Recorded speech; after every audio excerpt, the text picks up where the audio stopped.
Yo people, welcome back to another review, this time the Acolyte Episodes 1 and 2. Now, I've been someone who has been highlighting the red flags before the show, warning people, keep your expectations low, all of that stuff, and I've done a lot of videos, and as I've said in all the videos, I'd give a fair assessment. Now, my initial thoughts are that so far, it's actually not that bad as I thought it would be. Now, having said that, let's chill out, calm down, because it doesn't mean that the episodes were fantastic. I think people are hating for the sake of hating, they're trying to double down, all of that stuff.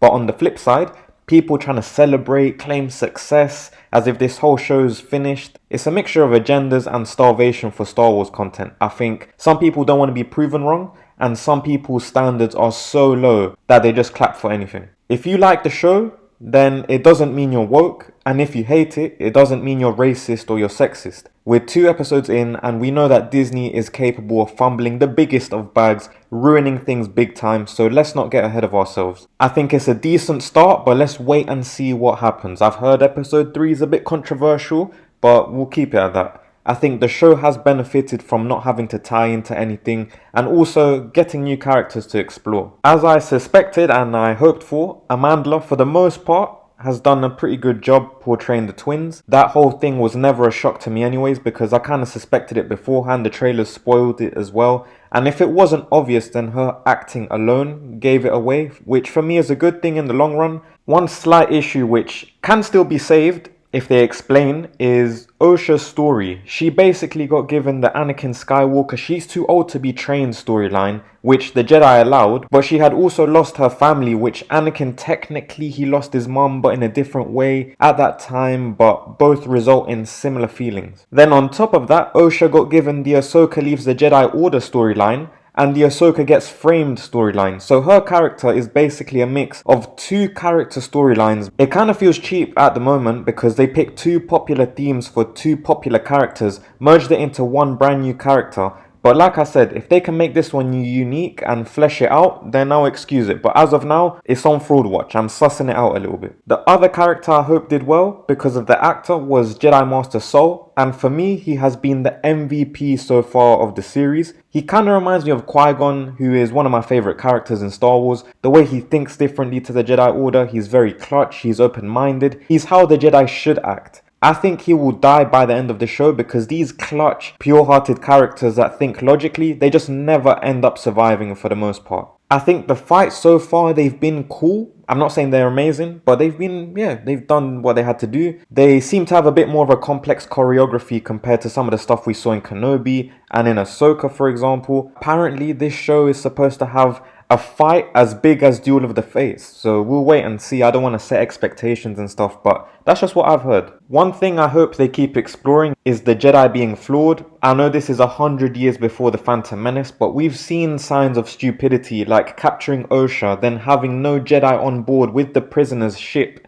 allowing an easy getaway for everyone. That was stupid. There's been other stupid moments, like having one guard to protect a guy meditating and stuff. I've heard that apparently Yoda isn't going to be in this show. I was expecting a cameo from him at some point. I've heard some people say Plagueis could potentially be involved. If my maths is correct, which it probably isn't, he'd only be about 20 years old at this point, so the only character I could see him being is that mysterious helmet character, which I kinda doubt, but we'll wait and see. I don't think Plagueis will be in this. Now, some other things that I personally didn't like, such as the blue letters at the beginning. It felt like a fan film. I didn't really like it. The robes for the characters, they felt kind of cosplay-ish, but that's also because I've never been a fan of these robe colors for the High Republic. That mustard thing, that yellow, I don't know, that whole thing just doesn't work for me personally. We've seen inconsistencies such as a little blade killing a Jedi, the one that dies at the beginning. That kills a Jedi, but lightsaber stabs to Reva, 2 by the way, one when she's a kid. That doesn't do it. Sabine, that doesn't do it. Finn, that doesn't do it. I think while we've got to learn about the characters' personalities, we've not actually learned much about them in terms of them being fleshed out or any background work. The main thing is that one twin wants to kill Jedi,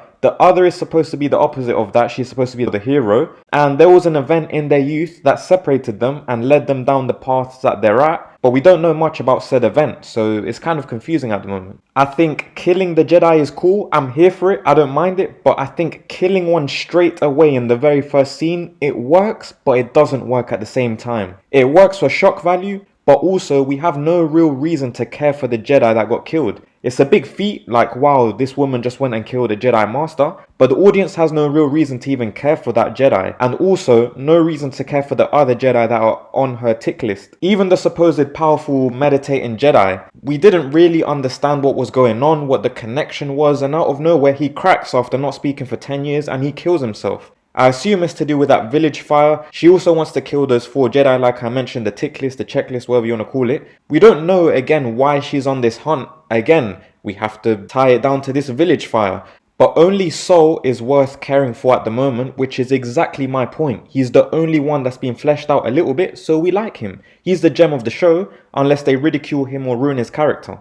Ultimately, May is on this Darth Maul in the Phantom Menace wave. He basically does the same thing, taking out Jedi, but the ones that he takes on, Obi-Wan Kenobi, Qui-Gon Jinn, we care for them, and that ultimately raises the stakes by default. If I would have been in charge, I would have shown the whole happy family thing, the twins getting along, being happy, whatever, and then showing the destruction of the village at the very beginning. But like I said, because everything seems to be tying into that village thing, whatever happened at the beginning of their story, I assume we will get a flashback and a whole bunch of explanations later on. And there is now a lot riding on this village fire thing, so they need to play this one carefully. I think they've left a lot on it, and this will bring a lot of pressure, and if it's a poor story or something that's not well written, people will grill and roast it. But yeah, I think, yeah, solid start, decent start, whatever you want to say. It's not really good, it's not good, it's not bad, it's not horrible. It's in the middle so far. I think we've been given reasons to like and dislike things, and some things, inconsistencies, things that we hope could be explained later on.